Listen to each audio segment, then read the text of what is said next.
Lələtəpə fatihləri, alqış sizə, alqış sizə. Hoş müjdeler getirdiniz obamıza, elimize. Son koyulub həsrətinə, fərəhlənir ana torba. Zirvələrdə zəhmətlə dalğalanır ulu bayraq. Dalğalanır ulu bayraq. Vətənim sağ olsun deyir bugün şəhid balası da. Oğul düşmən kəpəridir, bir şəhid anası da. Mamır olub qayalarda, bitən qardaş, bitən qardaş. Möhkəm dayan əskərinə, fəxr eyləyir vətən qardaş. Möhkəm dayan əskərinə, fəxr eyləyir vətən qardaş.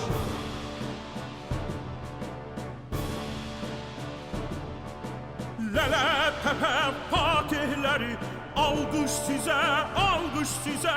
Hoş müjdeler getirdiniz obamıza, elimize.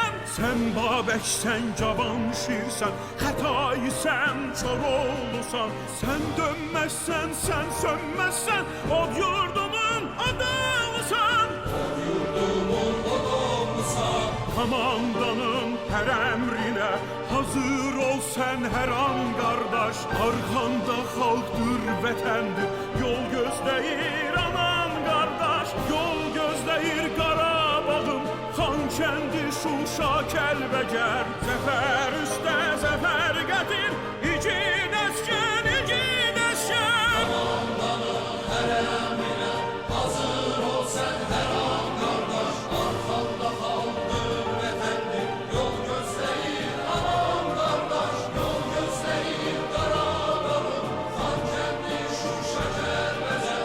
Zəfər üstə zəfər gətir, igid əskər, igid əskər. Son qoyulub həsrətinə, fərəhlənir ana torpaq. Zirvələrdə zəmətlə dalğalanır ulu bayraq.